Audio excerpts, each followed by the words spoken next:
And we're on. Welcome to the Richest family, a experience where we go through strange technologies, both past, present, future. Today's episode, the Gateway Experience, Sonic Warfare, and Mesmerism. The CIA dubbed the technique the Gateway Experience, and it was essentially described as a training system to bring enhanced strength, focus, and coherence to the amplitude and frequency of brainwave output. Between left and right hemispheres that would alter the consciousness, pushing it outside the physical space, escaping restrictions of time and space. Basically, it was seen as a way to put minds in a different state of consciousness, controlling our brain with the motive of interacting with non-physical aspects of reality. Uses, according to the CIA report, ranged from converting energy to heal one's body to traveling across space and time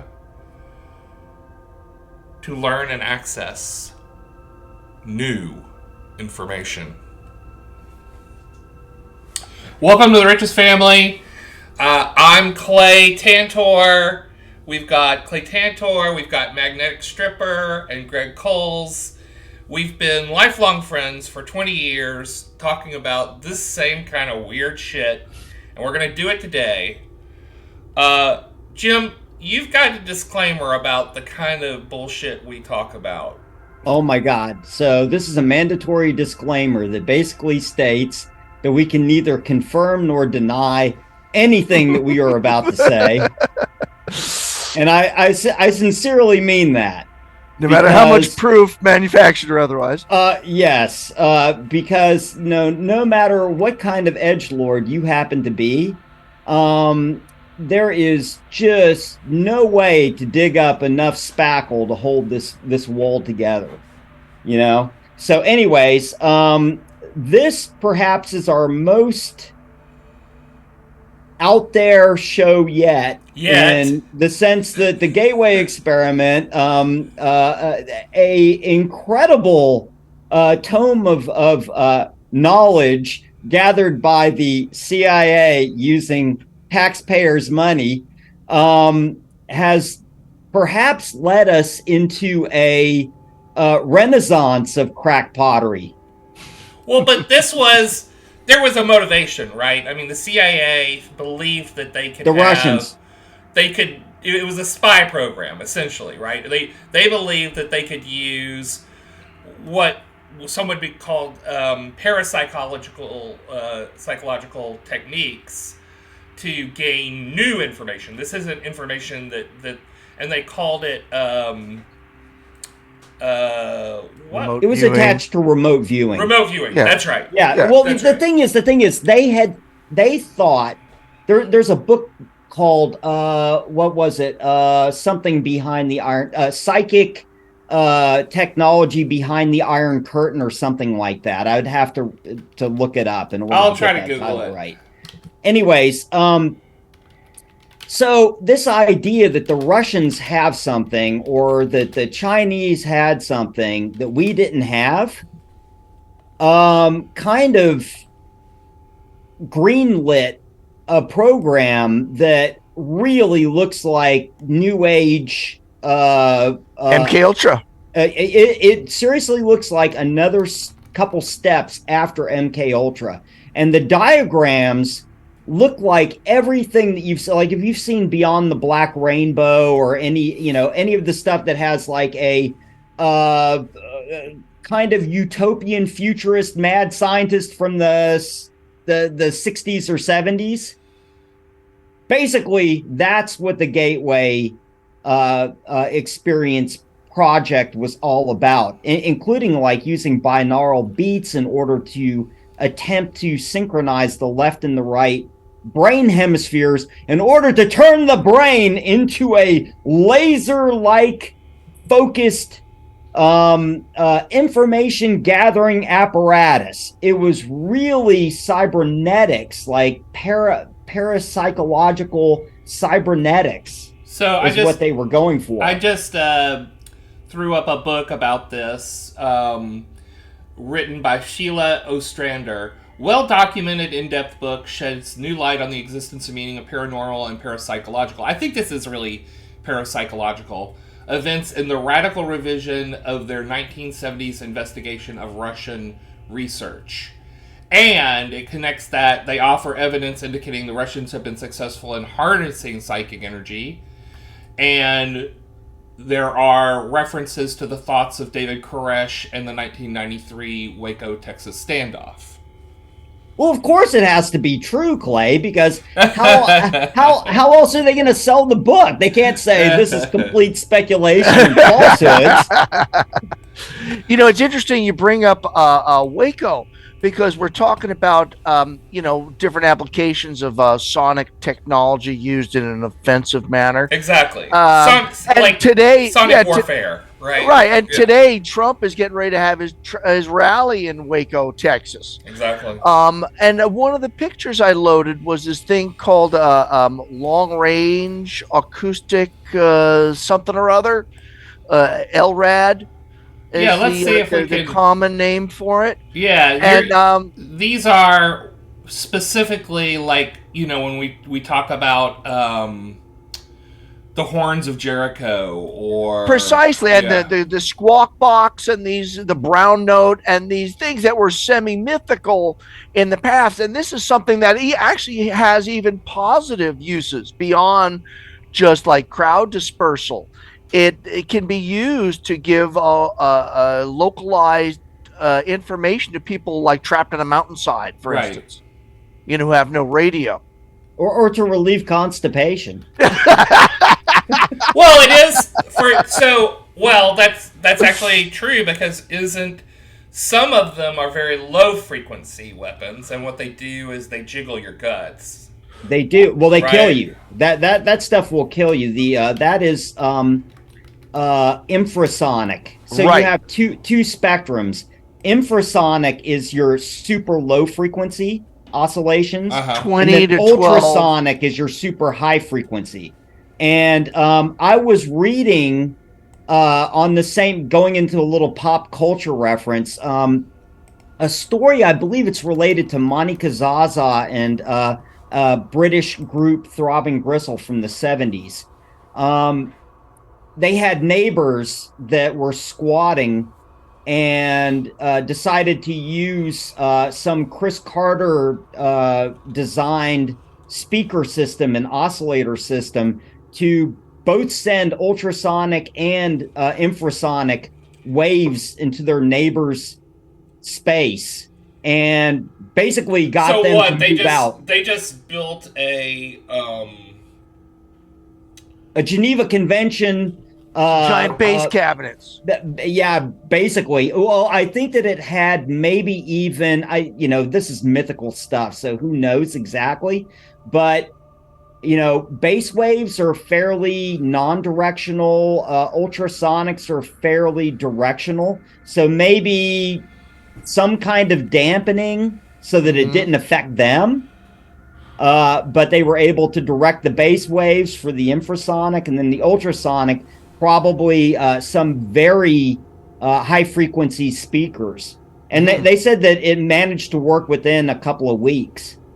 The people said this area is cursed. When the boys with the cars that go boom drive down the road, you can see it in their windows, shaking the windows. And, there's no way that's not going to have an effect on your body or eardrums, and so.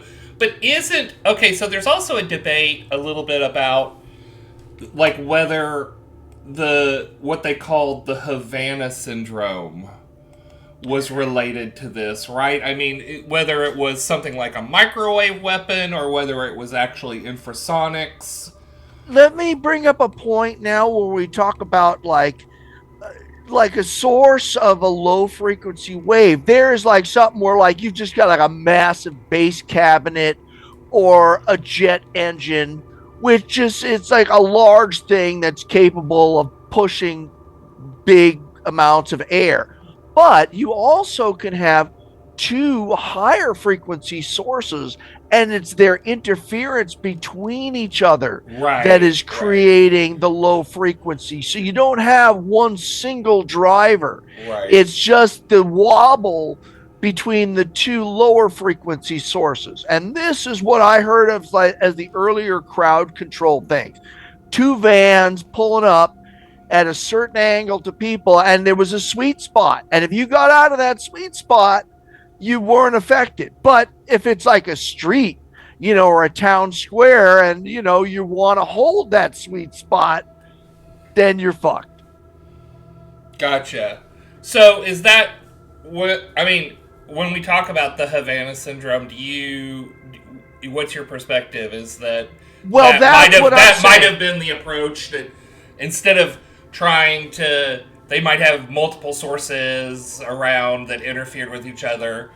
Right, like inadvertent examples of the Havana syndromes have been through like air conditioning or heating systems, where you just have like two unsecured air shafts on the side of a building wobbling at the same amount, and it turning the whole building into a tuning fork, Into a tuning fork. Yeah. Yep. which, in my opinion, is these large capacity using a lot of calories to directly create large or low frequency sources. So let me Have, give have this. you guys spent any time in Los Angeles at all? Not that much, but Not a that little much. Okay. So something that I noticed when I was living there for a second, I would go into these buildings, which I think these buildings are insanely tall for an area that has seismic vibration, right? And I went into a bank one day to find out what was going on with my banking, and I started getting the craziest uh dizzy spell, panic attack, and I couldn't figure out what was going on. I mean, I was like wobbling around, almost fell over, and I realized that the building, nobody else seemed to notice it, but the building was actually oscillating at a super low frequency. Like there was some kind of seismic Well, activity and it was causing a resonant vibration inside of the building. so And it just affected my inner ears. Jim, did you know that many buildings actually have sonic transition, like they have sonic dampeners that They they. have to. because Right. there would be that pulse from the air vents, that are all in synchronization. I mean, they're all being pushed by one motor. So there's a No, high and there's a they low. installed many ton devices on top of large buildings that actually slide and Makes sense. are intended to be responsive. Oh, and the pendulums. Yeah, they have pendulums at the top of the building, and they're intended to keep The this drunk building, as the Japanese would call it. Yeah, that's right. It was invented by the Japanese. So Yeah. so now we talk about like the transfer of sound mainly through convection. Talking about hearing it through air. Now, one of Desmond Morris's concepts about why human beings don't have fur like the other primates is that we were semi-aquatic in our evolution. Naked And apes. yes, precisely. The And that aquatic naked apes. yeah, and that we are somehow attuned to receiving sound through conduction. I don't know if you guys have ever like been in any situation where like you've heard music through the water. Like I went to the pool party, totally low tech. Took some old fucking speakers, put them in a garbage can, sunk the garbage can in the pool. Boom! The pool's on fire, man. I mean, not on fire, but I'm just saying you want to be in it and feel the bass. And this is the 70s. We were listening to like Led Zeppelin or Devo or, no digital anything, right?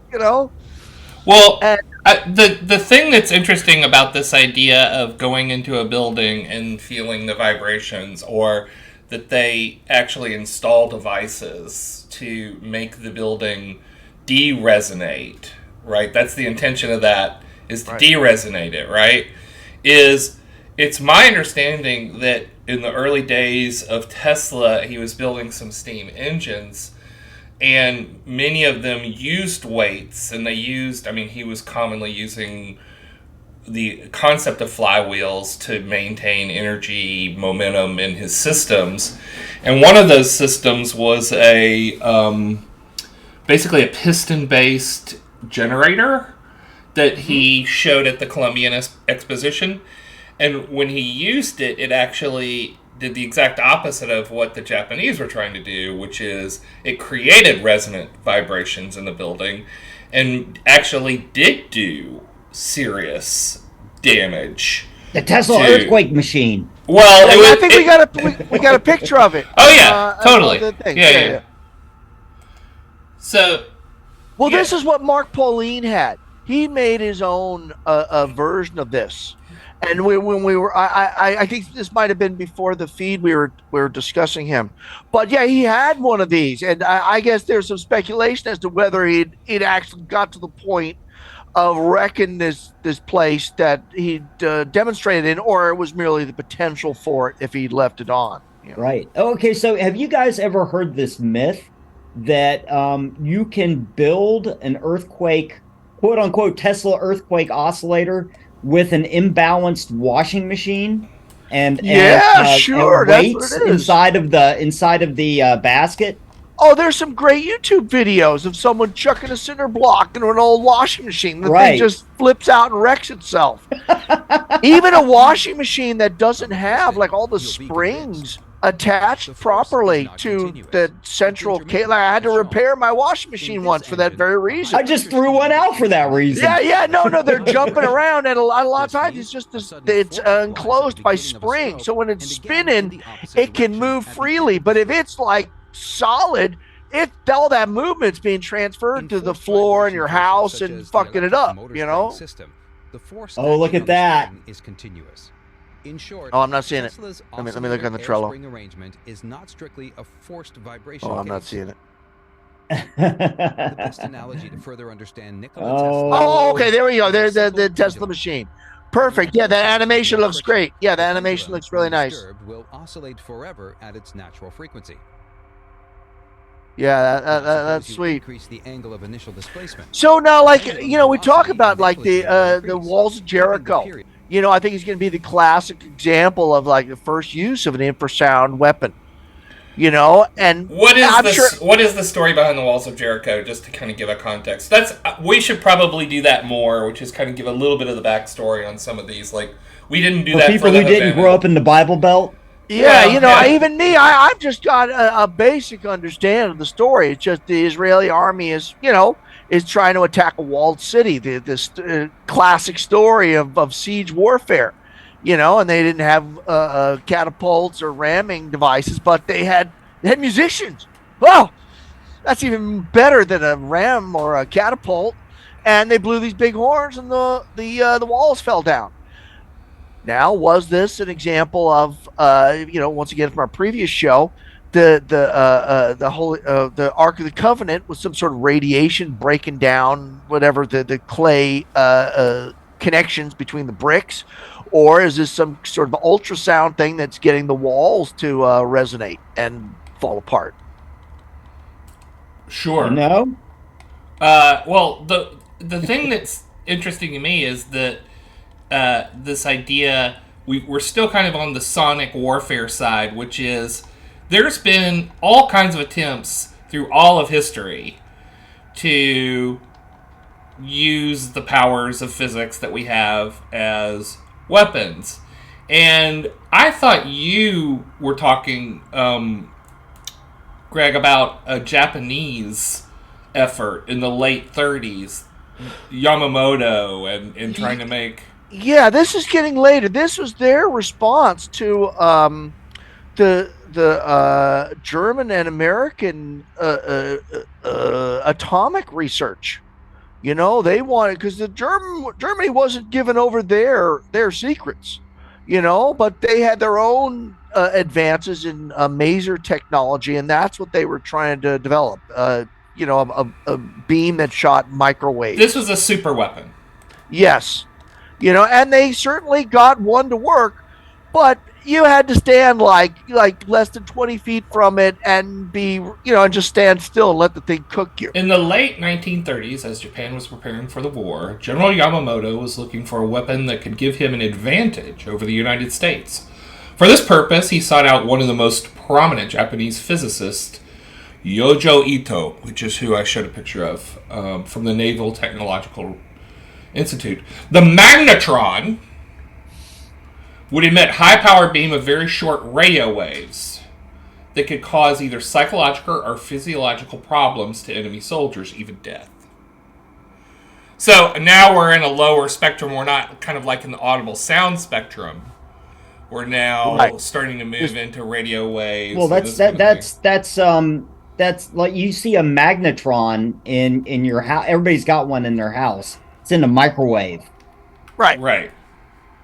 Yeah, that's what this thing is. It's, that's why I posted those GIFs from the Godzilla movies.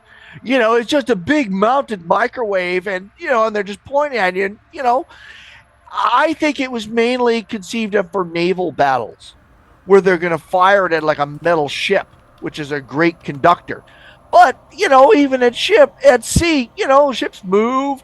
And I think they were ultimately able to stop it with like a type of like aluminum-based paint, that just reflected it. And it was just like such an easy fix, Well, this is an interesting segue into something that I was hoping that we were going to get to, which is the idea that the universe itself, in its innate physics, like even in quantum mechanics, is completely based around vibrations. Like you could even say the Richard Feynman's diagrams are vibrations that's inside of fields. That's string theory, right? So. Well, no, quantum field theory. Gotcha. Where there's these different fields that emanate particles, but the particles aren't real.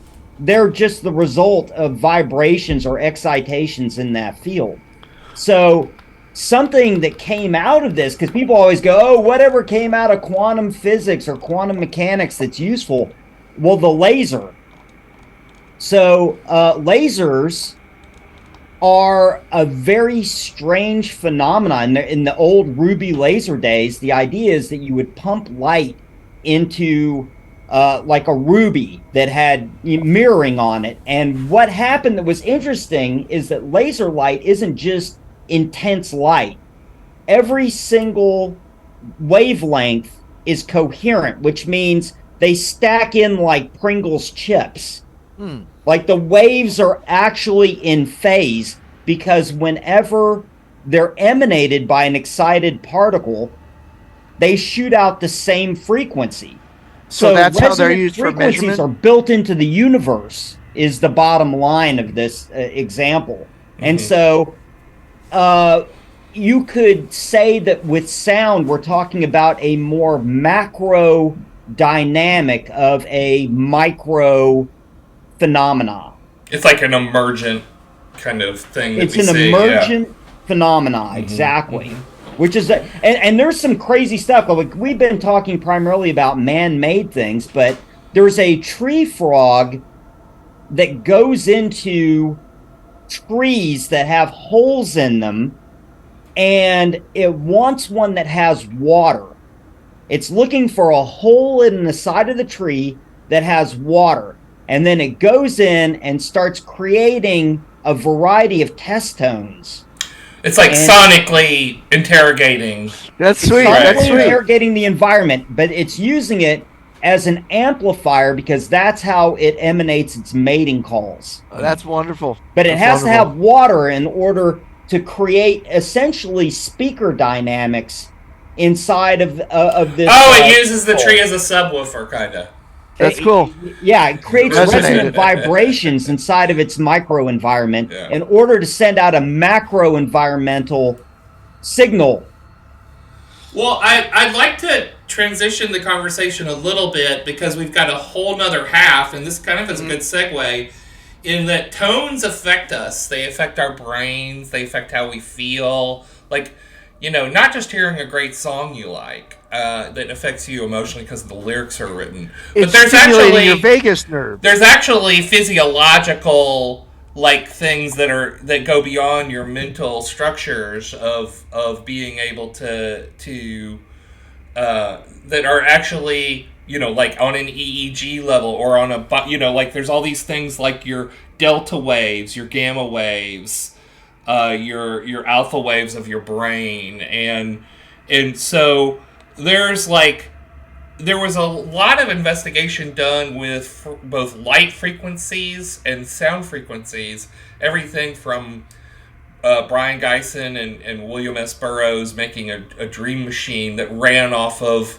you put it on a phonograph, and I'd love to talk a little bit about that, to, like the mesmerizing and animal magnetism that was, these ideas that that there are states of consciousness that can be affected by that. In fact, I'm going to read a little thing on neural oscillators really quick. All states of consciousness, and this is how hypnotic entrainment works, right? So hypnosis can use sound in this way too. All states of consciousness are created by the act of neurons firing in a network. When a single neuron fires once, it's not a big event. But when a neuron fires in rapid sequence, then it is signaling other neurons with a fine vibration of wave spikes. These neural spikes are the language of consciousness. When two or more neurons fire at the same frequency, they are said to be synchronized. When two areas of the brain are firing in synchrony, there is said to be a coherence between these areas, which means they are most likely engaged in a complex distributed processing task.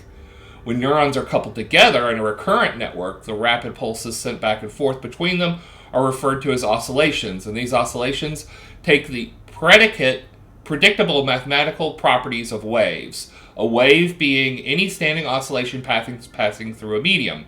These standing oscillations, literal waves of energy rippling through the pathways of the cranial salt water, are the field effect of consciousness flowing through the neural network. And so that's where the connection to, the Exorcist 2 videos I want to show, nice. or binaural beats, or this gateway experiment that was done by the CIA kind of starts to come in. So when we go back in time, do either of you know anything about mesmerism and animal magnetism? Can we start with that? Can you guys riff on that? Sure. Yeah. Let's talk about French salon culture, because this is what this spawned out of.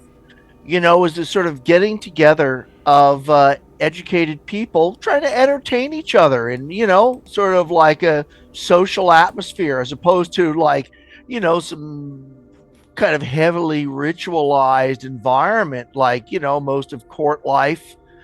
And so it was an opportunity for people to share ideas. And I'm sure, most of them were this sort of make-believe, crazy bullshit that was science at the time. But they knew how to party. That was really what it was about.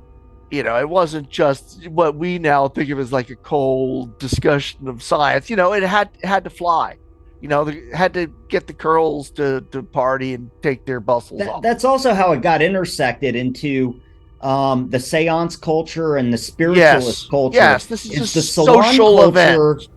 Cross-pollinated both the scientific and the spiritualist. And so you had animal magnetism and mesmerism all coming both into the scientific vein and into the spiritualist side. When somebody says, I'm mesmerized by that, what is the root of that? Like, why do they use that term, mesmerize? There's a guy, Anton Mesmer, 1700s France, who was part of the salon culture, and he had this concept, as people call it, chi, just there's this basic electronic fluid inside your body that either gives you charisma, strength, intelligence, all the things that make living things go. And they would measure this using L-shaped pieces of wire that now we recognize as part of dowsing. They would also inhale liberal amounts of ether that kind of help them see these invisible waveforms.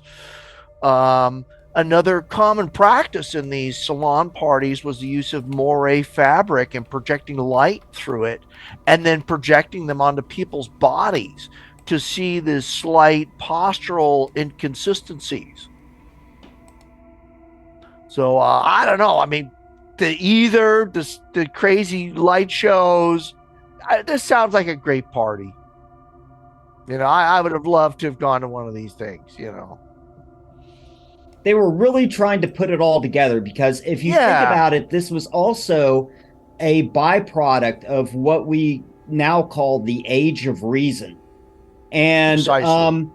it seems like this was just high seas crack pottery. At the same time, if you think about these people trying to make their way out of a demon infested, superstitious world, these were actually kind of huge steps towards modern equivalencies, Right. of medicine, of neuro scientific experimentation. This was at least trying to get to the bottom of how things worked Mm-hmm. without any preconceptions about how they thought it worked. What I liked, like, just diverting, talking about that, like, like the truth coming from a concept. Like a lot of times, like we think of science now, we're like, oh, okay, we're observing something, and then we're trying to figure out, well, why is that going on? But at a lot of points in the past, someone already had the theory, and then they're gathering facts to sort of support that theory, no matter how implausible it might be. Like an interesting theory is the fact or the concept of balance, so above, so below. And one example of that is if you bisect a human brain, the inside limbic system, you have a map of the Mediterranean Ocean. And so people felt that like the whole world was literally inside people's head. I mean, once you start going beyond the Mediterranean, it's not working so well. But people's like, oh shit, there's Italy, there's Greece, what the fuck? You know? And so a lot of Cook's early voyages were these rich people who were, educated, and these, kind of early versions of what they considered scientists were like, no, there are these giant continents south of the equator. You go find them. And Cook would crisscross of the Indian Ocean and be like, there's a couple rocks, there's no continent. They're like, no, here's some more money. Go look some more. And that was like half his voyages. We're looking for these nonsense continents that didn't exist. And he's like, you're going to pay me to make these voyages. I'm going to just keep going. But back to the idea of sound, or yeah, sorry, I'm digressing. or like, there's been all kinds of times where people, or brainwaves, more like, is what I'm getting at, that people thought that they could mine they can actually use these kind of techniques, like whether it's using vibrations or using auditory patterns to get you to see things from your past, or hypnotize you, and so that you can actually see past lives, or this kind of a trick. It was kind of one of the concepts in the movie Exorcist 2, right? I mean, in that, there's like this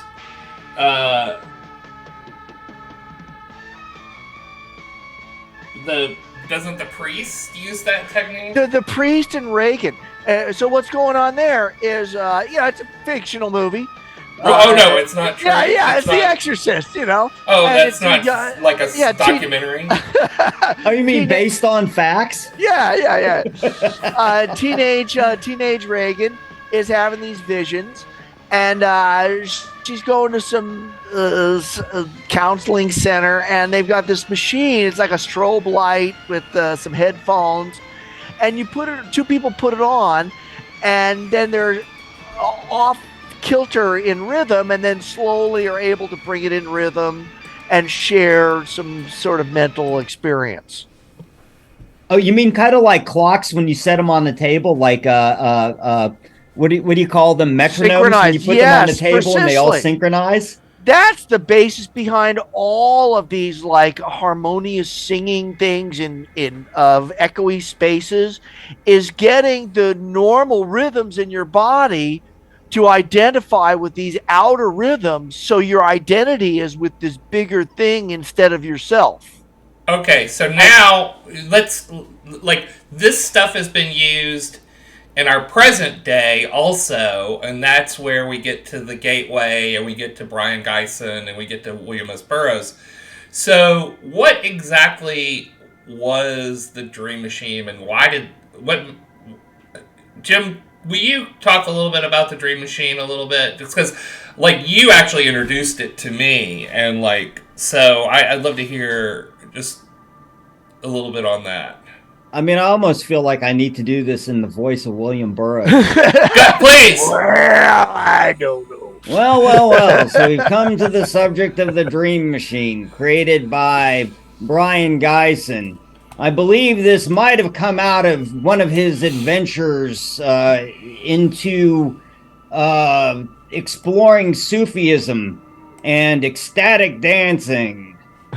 No, so basically, Brian Geisen and William Burroughs were living in France and were constantly looking for methodologies to change consciousness. And they came up with a piece of art.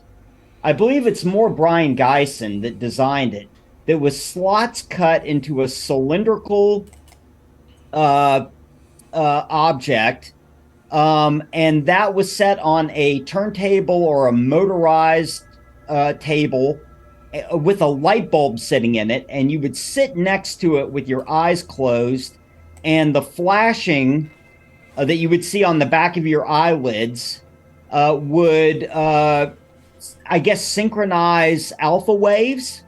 So they're saying that I've seen numbers that say something like 1 in 10,000 people can have seizures from it. And I believe I'm actually one of those people. Oh, geez. Yeah, I have strobing light sensitivity, so I both understand the hypnotic as well as the extreme craziness that can come from it.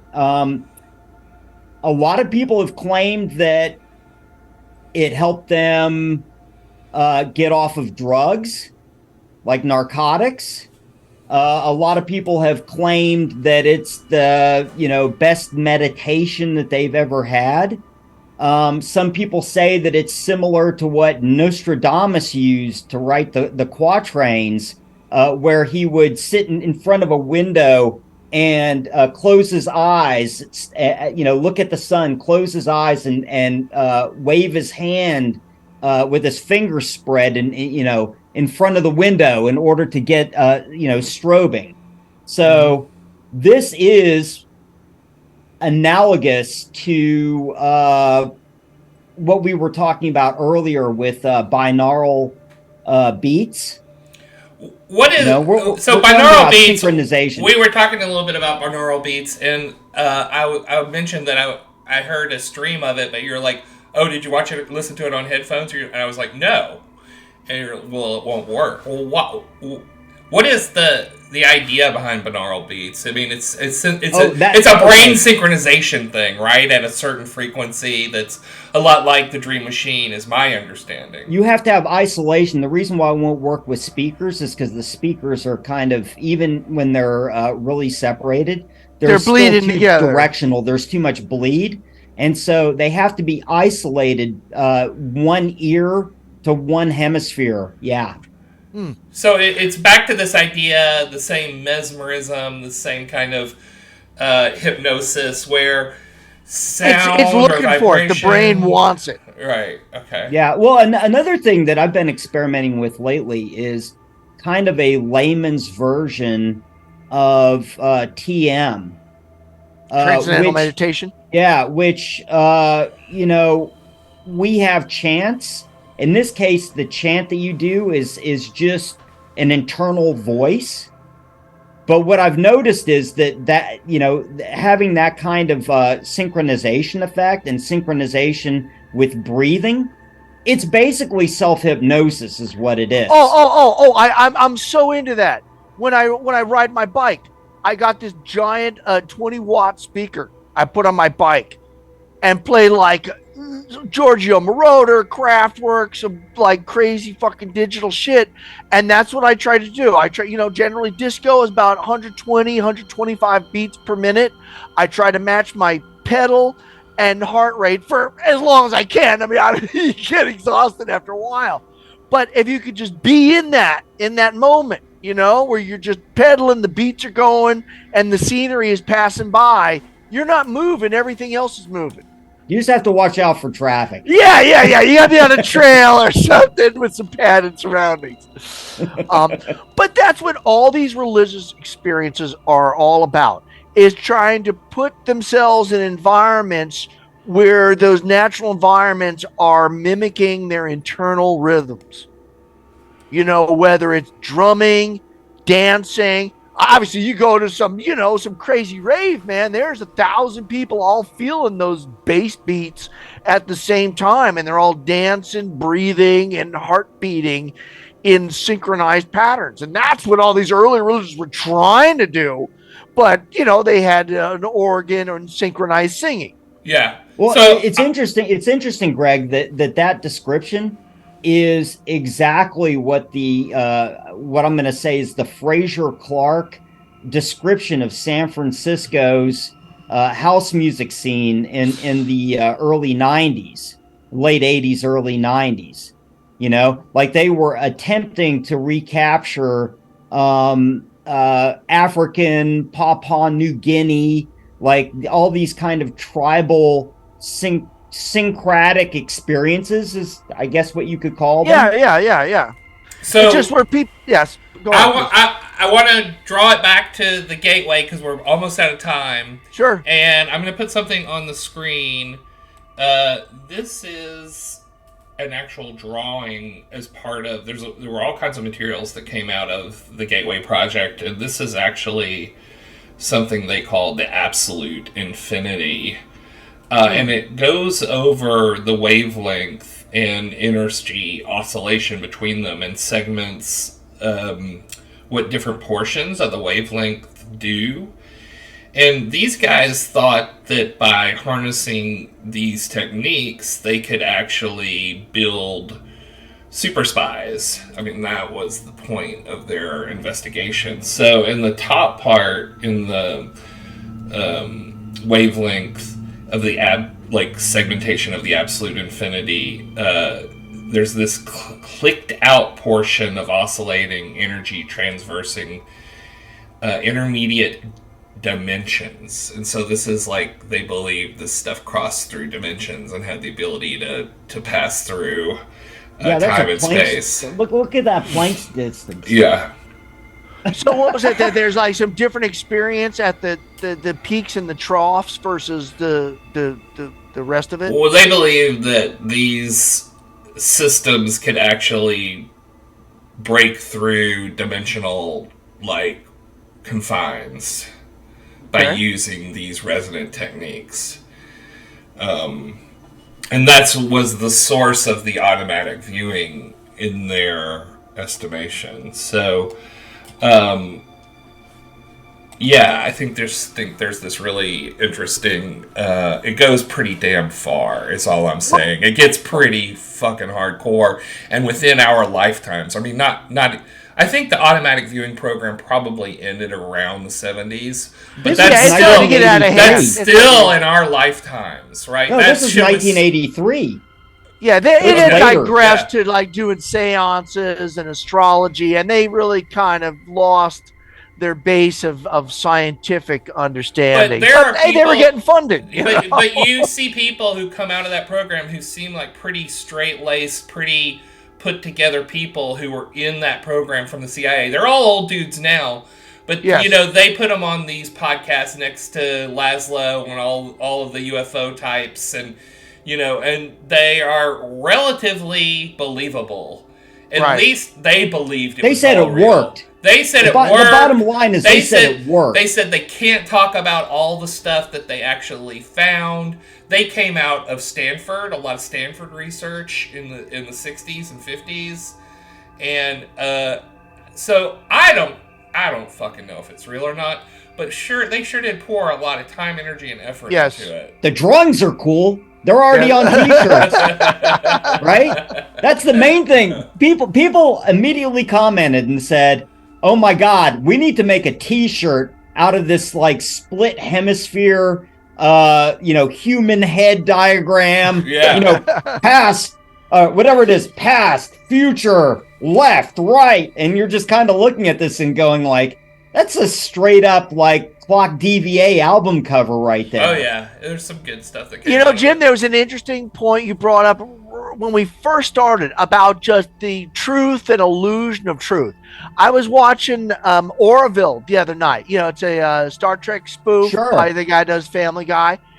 And they had in the story was a transition in the Krill's leadership, their alien race, and they have a manufactured news event.